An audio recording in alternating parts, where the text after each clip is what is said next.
Okay, so welcome everyone to the session today, which is about supporting your child or supporting children and young people in general with their return back to school for the new academic year. I'm joined by my colleague Lorna, and we're going to start off the session today, and then we'll hand over and be available for general questions as well. So both Lorna and I are educational psychologists, and we work for the Tower Hamlets Educational Psychology Service.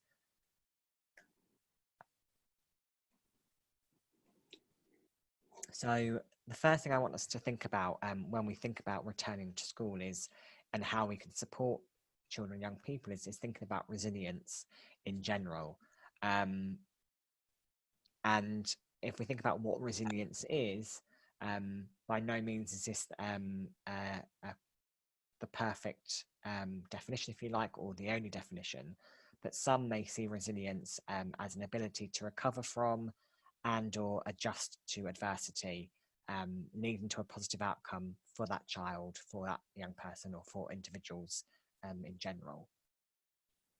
And it's really important to reflect on what resilience is, because ultimately, if we're able to nurture resilience, then children and young people can overcome adversity, such as the recent COVID-19 situation and school lockdown, for example.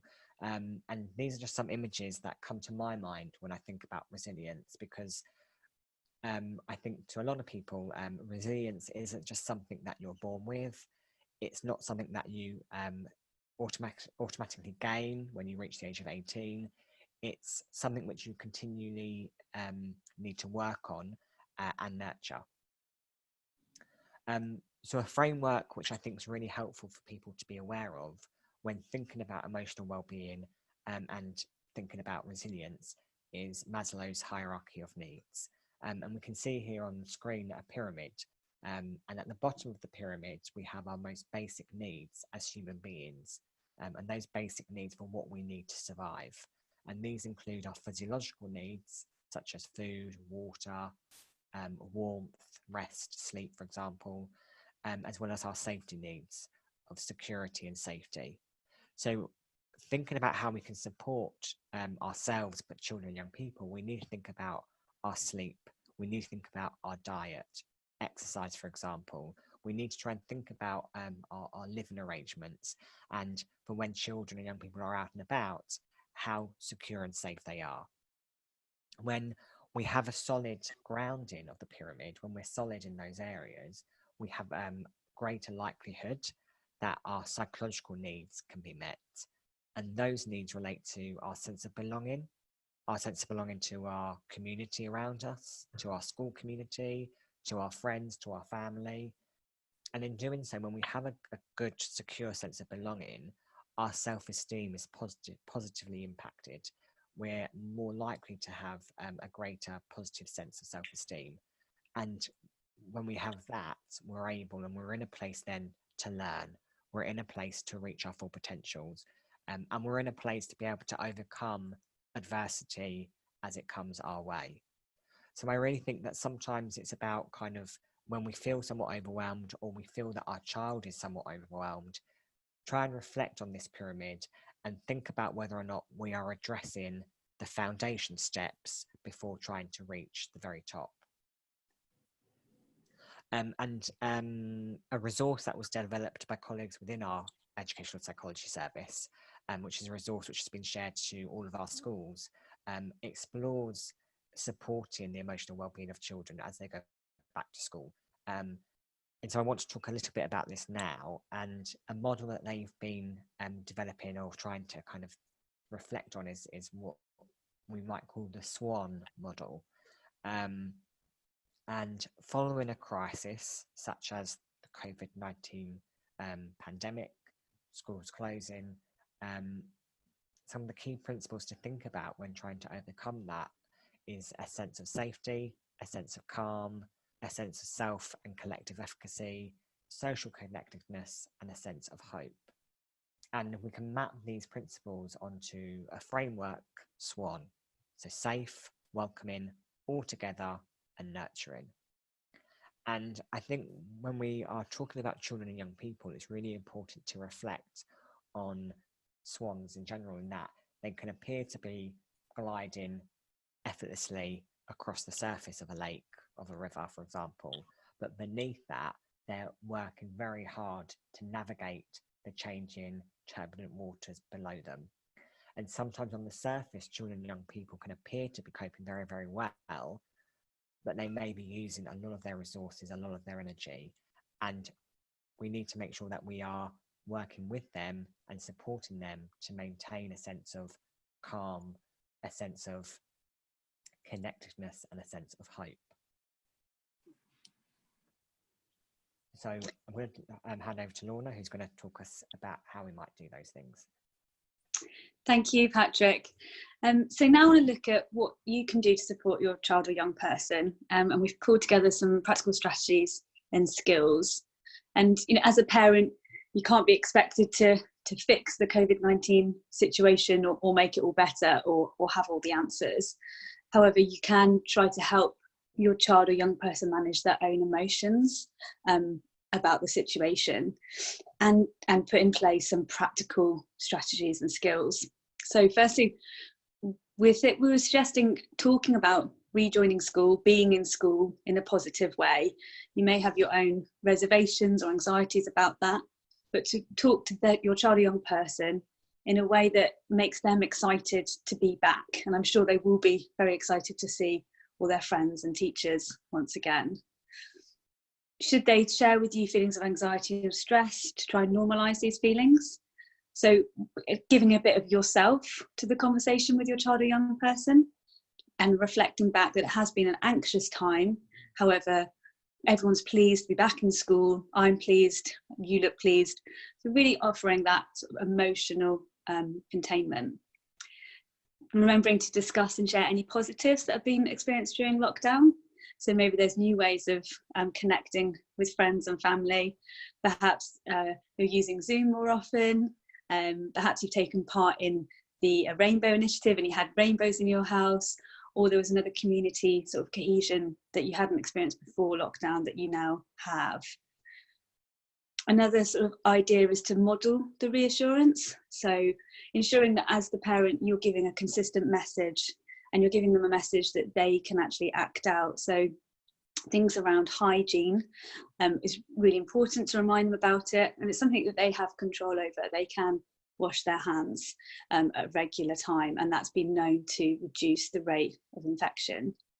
And then thinking a bit about how your child or young person's emotional well-being is linked to physical health.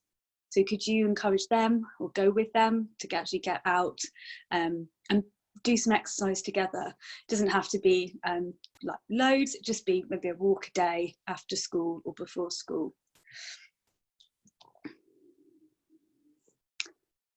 So also want to look at managing as well. So thinking a little bit more about managing the media exposure that a young person may have had.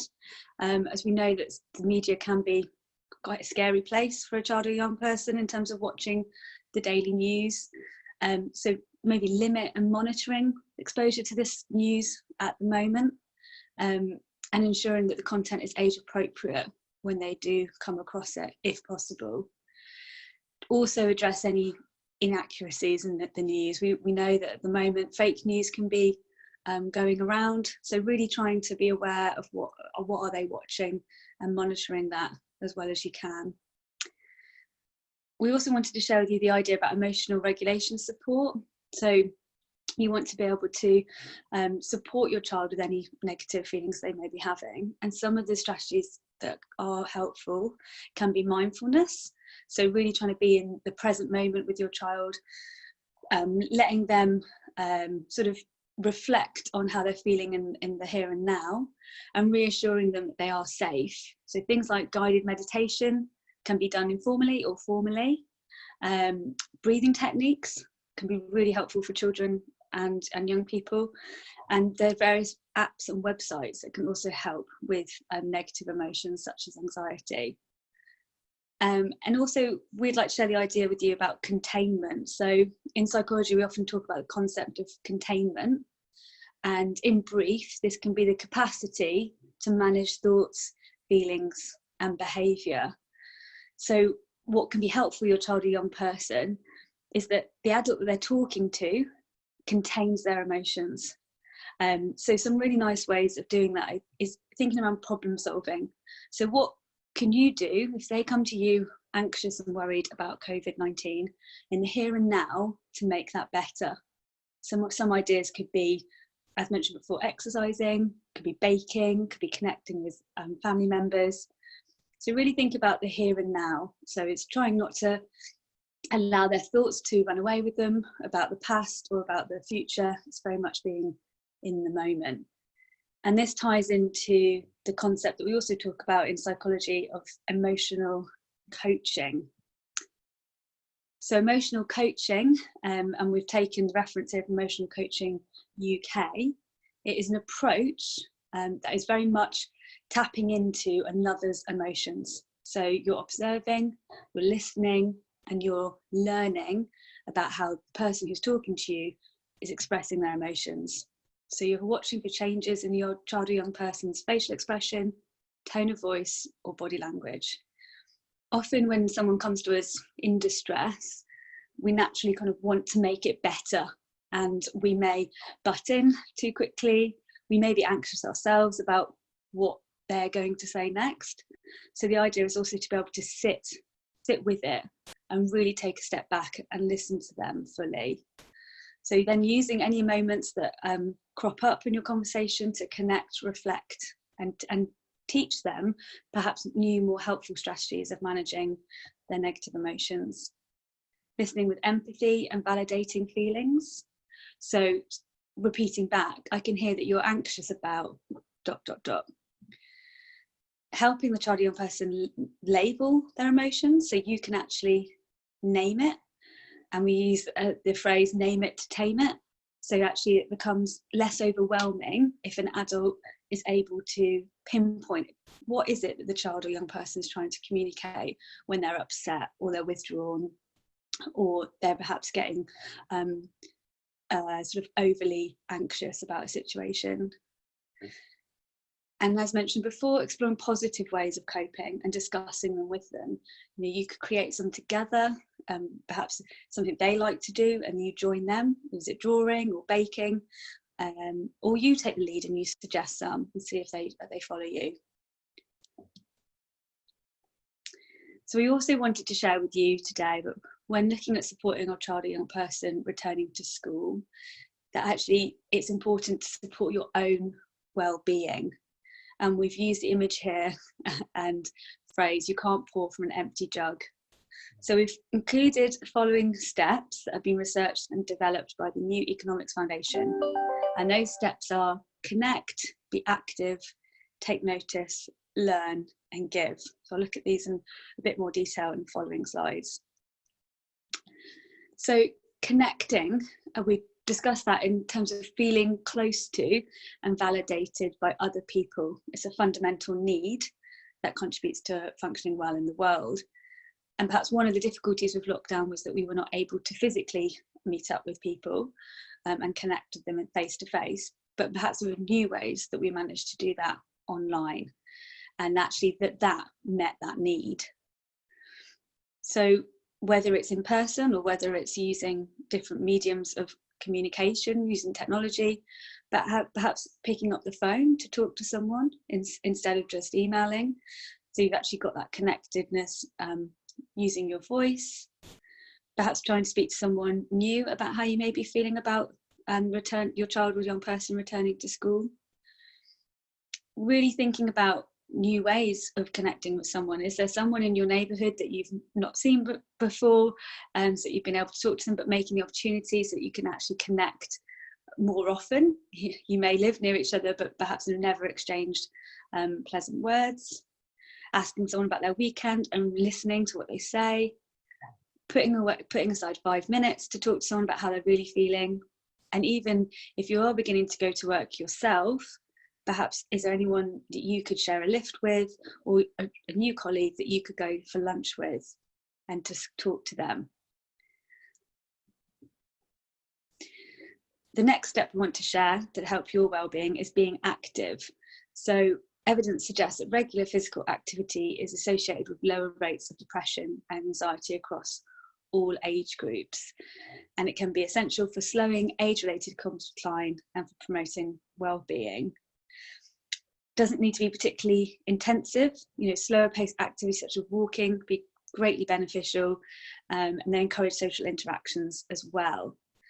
So we've come up with a few ideas here and some examples. So perhaps if you're at work, you're taking the stairs, not the lift, making sure you actually get out at lunchtime, perhaps going for a walk before work or after work, maybe getting off the bus one stop earlier, maybe walking instead of taking the car, even organising a work sporting activity, or rather than meeting for coffee, could you go for a walk with your colleague? Having a kickabout in the local park if football's your thing, and doing some easy exercise, so things like stretching and yoga and Pilates, which are more low impact. And then if you are in the workplace, perhaps walking to someone's desk instead of calling or emailing. So all of these ways encourage you to be a bit more active and stay active as well. So as we mentioned before, when you're supporting a child or young person, you may want to encourage emotional regulation by actually being in the moment, so using some mindfulness techniques. And mindfulness can be informal or formal. And one of the points here we want to make is about taking notice. So really feeling that you're in the moment, appreciating the experience that you're having and savouring that moment to help you feel more in control of your emotions. So here's some ideas that we've put together, that perhaps when you see one of these things, you actually think and stop for a moment about how you're feeling in that present moment, rather than worrying about the future or fretting about the past. So one idea is to have a plant, if you have that nearby you at work, to really, when you see the plant, start noticing it. Is it changing every day? Are the leaves a different colour? Does it need watering? And really enjoying having something in your workspace that brings you a spark of joy. Perhaps having clearing out the clutter day, that could be at home or at work. Again, that's taking notice of your surroundings. You may have the same desk, or you may sit at the same desk every day. Actually taking notice of your workspace and trying to make it as easy for you to be there as possible. Tapping into how your colleagues are feeling or acting at the moment. Sometimes we can just be in our own heads, so really kind of noticing those around us. Taking a different route to work or a different journey. We often can go on autopilot, but could you cross the road? Perhaps you could count how many trees there are, or notice the different shades of green as you're walking down the street. And another example of perhaps taking notice is visiting a new place for lunch, as another idea.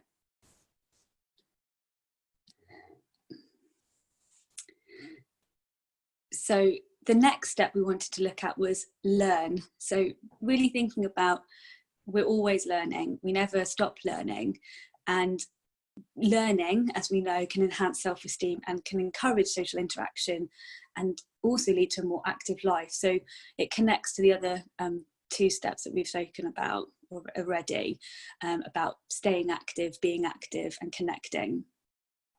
So is there anything you want to start learning? Is there a new thing you want to learn? Is it something you've started in lockdown that you want to continue? And perhaps you could formalise it by setting a goal, and maybe you tell a couple of people to keep you on track and to motivate you. Thinking of what could you do that's different today in terms of learning, we've come up with a few ideas. So signing up for a new class, could this be online? Our class is actually more accessible now because online learning has rapidly increased, and you might want to try something new that way. Perhaps it could be reading a new book. Maybe you could be signing up to a book club. Again, this can be online. Perhaps it can be something sort of in the sort of immediate moment. Could you be doing a crossword or Sudoku? And think about what else you'd like to be researching, or something you've always wondered about. And another kind of quite simple but effective way of learning is to learn a new word and to tell yourself you're going to learn a new word every day. Thank you, Lorna. The final part of these kind of steps is relation to giving. And what research has shown is that participation in social and community life has a positive impact on one's well-being, one's sense of belonging to the wider community. And if we're able to kind of show an act of kindness, if we're able to support our kind of fellow family members, people within our wider community, it shows that we are connected to them. And that, if we refer back to that pyramid, that connection to other people is really paramount to us feeling a greater sense of self-esteem and our ability to overcome adversity. And it's really important as well for children, especially when they've been at home for a sustained period of time, to reconnect with their school. And in reconnecting with their school, it's quite important that they feel that they can contribute to that school, be it through their learning, be it through being part of a school club, be it that they're an ambassador for the school, maybe they're a school prefect. Whatever it is that makes them feel that they are giving something back to the school helps them feel an integral part of it. And when we think and reflect on the 5 steps that we've discussed today, it's really about, if we as adults can showcase this to children and the young people that we are in contact with, it's more likely that they will pick up the cues from us. So all of the things that Lorna has mentioned is really important. For example, things that you could signpost to your own child or teenager or adolescent. But if you yourself are doing certain bits of that in regards to reading a newspaper article or reading a new book or doing a crossword or Sudoku as a means of supporting your own emotional well-being, you can share that then with your child, your teenager, as a good example of what to do. Likewise, when we take, and some parents, for example, may not be going to a workplace, they might be working from home, or their main work is, for example, running their household, in which case it's still important to take time for yourself. It's still important to think about, for example, taking a break, going out for a walk, as Lorna said. And again, if we can build that into our routine as adults, we're in a stronger position to try and help educate the children that we're supporting at home, as well as supporting within school. So tips for how to support and sustain your child's resilience is helping them to keep up to date. And by that, it's keep up to date with what's going on within their school community, keep up to date with their schoolwork, their homework, keep up to date with their friends. So whilst we are returning to somewhat of a new normality, there may be certain activities which aren't yet up and running. So maybe there are certain extracurricular activities which aren't yet up and running, and therefore we have to find alternative ways for our children to connect with their friends outside of school. Keeping them active, helping them be prepared. So school life may be slightly different. There will be certain new rules that they need to follow. And if they're aware of that and you have a conversation about that in advance, it can help them feel a greater sense of control over the theme or issue. And helping them get back into a new routine is really important. When children feel like there's a routine that they can follow, they're much likely to feel safe and secure. Helping them to be helpful to one another, to their friends, to the school staff, helping them be relaxed. So thinking about, for example, when they come home from school, a calm environment. As I said earlier, they could be working really, really hard to kind of stay afloat within school with all recent changes. And when they come home, they might need just that time to de-stress, to unwind before rushing into homework. And being relaxed, also thinking about a healthy bedtime routine, for example, to switch off screens, to have maybe a nice warm bath, if possible, before bed, to think about story times and things like that. But also allow a space for them to be heard and be listened to. If they are having anxieties, listen to it. You can use the principles that Lorna talked about in terms of emotion coaching. Listen to your child's worries, anxieties, hear it, acknowledge it, and then you can, in a positive way, redirect them to alternative positive thoughts. And there's an app which some people might find helpful, and it's called Rewhy. And this might be particularly helpful for parents of teenagers and adolescents.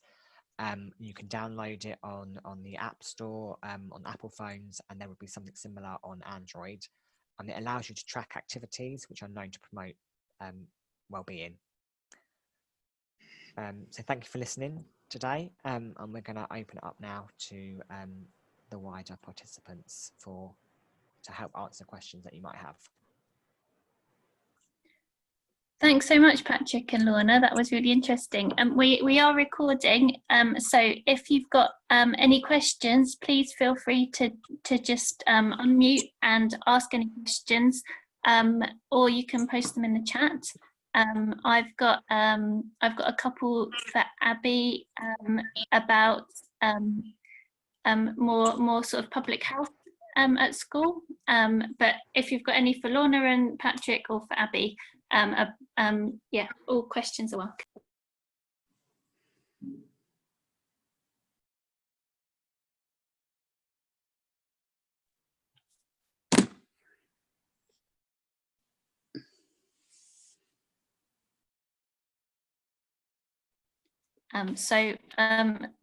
I've got a couple of questions for Abby then, perhaps. The first question was about children and the potential that they might be spreading the infection between children, and that might be quite risky for. Oh, I think I froze. No, Sorry. I heard Shall I you. repeat that? No, I heard you. Yeah, so it's a worry that children might be spreading the virus, and that might be a risk to adults. And how do we, what do we do in that situation? Is it safe to send our children back to school? Okay, so I guess I'll start by saying, I guess the question came from the article which was posted in the group. And it's just to kind of really note that within the article, there were only a small number of children that were part of that case study, which always affects the results that you get from something. So just naturally, if you only have, for example, 5 people who are part of something, it's quite easy that 5 people will have symptoms for something, or could have symptoms for something that doesn't actually speak for the wider population. So one of the things to remember is that there isn't actually any evidence to suggest that children are super spreaders. It was a very small study. And what I do encourage parents to do is, there's a really, really helpful website, which I will ask Naomi to post at the bottom of this video. And they are kind of the experts around children and young people's health and how that impacts on coronavirus. It's the Royal Society of Pediatrics and Child Health. And a lot of studies that are validated are posted on that website. So I would always encourage parents, if you're concerned or you have any queries, and that's definitely a first point to look at, rather than the internet more widely, because it's quite easy for anybody to post anything on the internet, and it doesn't necessarily have to be validated, nor does it have to be true.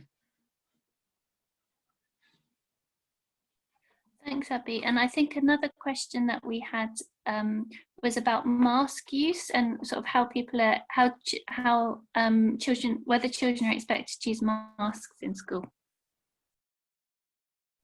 So at primary school level, no, children are definitely not expected to use face masks or face coverings at school. I know there's some recent guidance that was, recent government guidance, which suggests that in secondary schools, that in, for example, corridors, that some schools might want to use, encourage people to use masks. However, it is guidance, and it's not concretely going to be taken up by all schools. And I guess it's really important to note the difference between face coverings and face masks. So face coverings will prevent you as a person from spreading the virus potentially, and then face masks are slightly different because they prevent you from getting coronavirus or the spread of coronavirus to you, and from you spreading coronavirus to others. So the current guidance says face coverings, which is more about you as an individual, preventing you spreading the virus to others. And the guidance suggests that in secondary schools, it may be useful. But one thing to really, really note and hone in is that schools are doing a lot around making the school environment safer for people, for children and young people to be in. And the other steps that schools are taking are very, very good at essentially controlling the spread of the virus. And that's probably more useful than face coverings in the school environment, in corridors and open areas like that. Thanks, Abby. And I think there was another question about after school groups. And I mean, from Lorna and Patrick's presentation, it seems quite clear that like those kind of things are quite valuable, but is it safe to put children in after school groups, and how do we judge if they're going back to school? Yeah, should we go for after school groups? I think, as Lorna already mentioned, there are so many benefits to children and young people being in after school clubs in terms of their well-being and their mental well-being, which is fantastic. Again, after school groups are, in many cases, are operating in the same ways that schools are. So they are really doing their best in terms of infection prevention and control within the environment to make it safe for children to do so. But undoubtedly, every after school provision will be working slightly differently. But one thing parents can know and to rest assured is that if an after school provision is being provided, they have taken necessary steps to make the setting as safe as possible for the children and young people who attend. I don't know if Lorna has anything else to kind of contribute to that.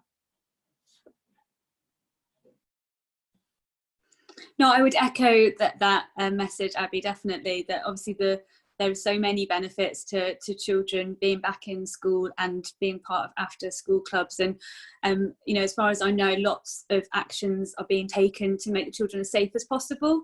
So they can include things like being in one-way systems, as I mentioned before, the hygiene element, staggered pickups and drop-offs. So yeah, I think schools are really trying their utmost to make sure that their children are as safe as possible, and that is across the whole school day, including after school clubs.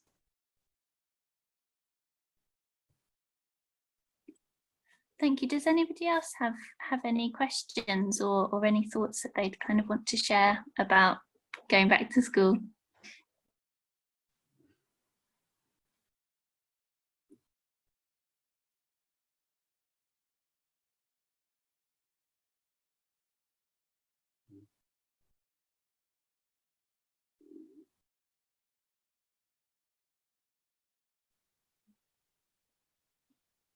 Lorna and Abby and Patrick, do you have anything that you would like to sort of add to what we've talked about, or sort of any key messages, any sort of key things to share? I really enjoyed your presentation.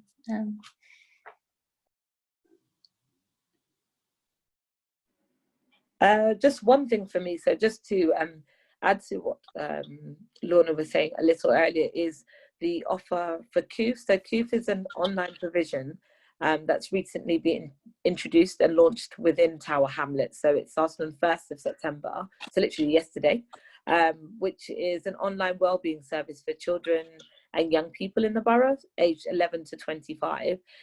You don't need a referral, so a young person can self-refer themselves to that service. And what it is essentially, it's a service that enables young people to just kind of talk about any issues they might be having, which is any issues which might be worrying them. So I just kind of wanted to use this platform to let parents and young people, children, know about the service. And again, we'll be including the link to kooth at the bottom of this video when it's posted.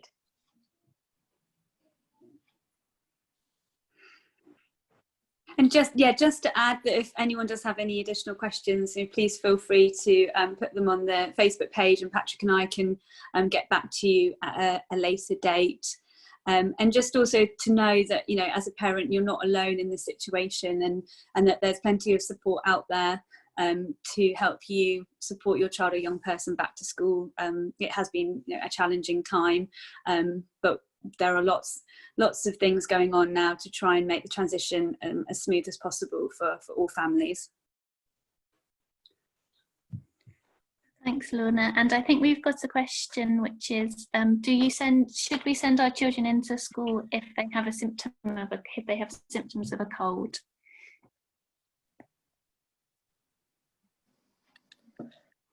So I guess I'll answer this question, and it's really just to say that because the symptoms of a cold can be in some cases very similar to coronavirus, then the simple answer to that question is no.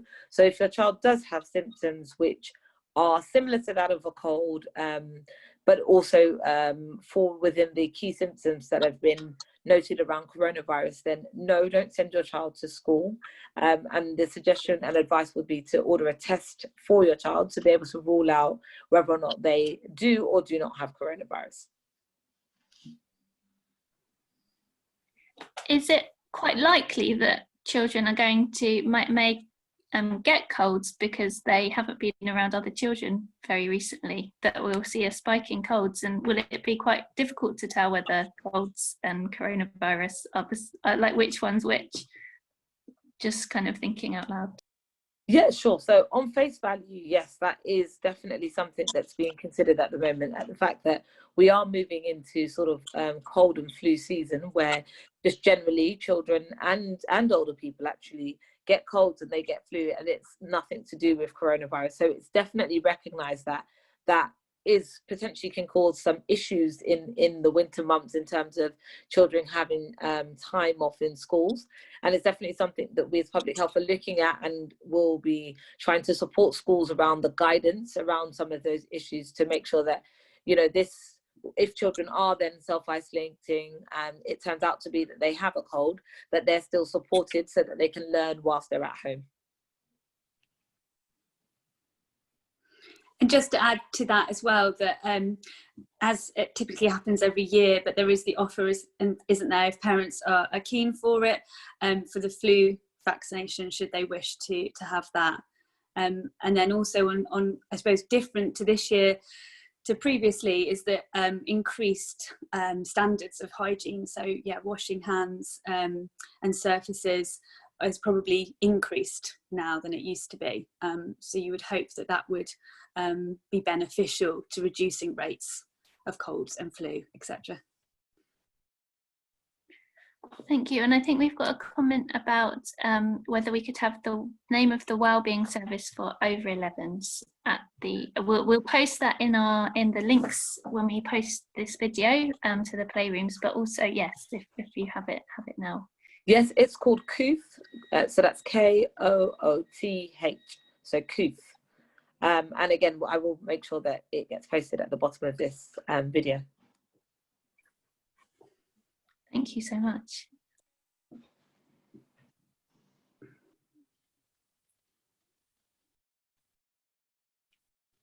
And finally, somebody has mentioned in the group, what happens if I don't want to send my child back to school? Yeah, what are the implications of that?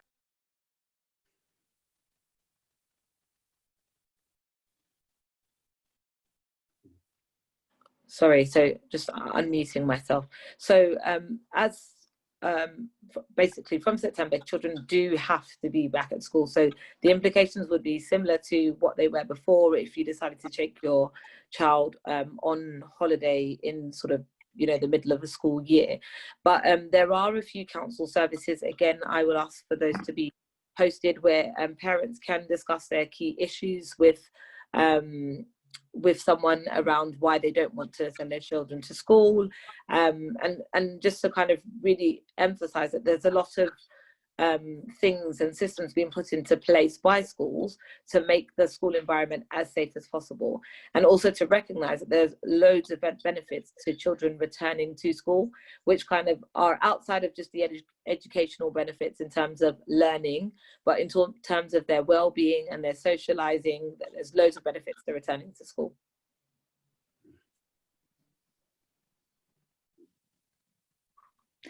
Thanks, Abby. That's really helpful, and it would be really helpful to have the names of those services as well for the group, because I know people might want to sort of talk through their individual cases on a one-to-one basis. But I don't think I've got any further questions that we've been sent in. Thank you very much. I don't know if you've got any last words or anything to add. No, nothing from me. Yeah, same. Just wishing the families that are listening in all the best with the transition period. Thank you so much. And we've got in the family playrooms on our website, we've got some links for back to school, and we'll be posting some more links underneath this video when we post it online as well. So good luck everybody, and thanks so much to Abby and Lorna and Patrick, and to the people who've joined us today. Thank you so much. Thank you. Thank you. Bye. Bye. Bye.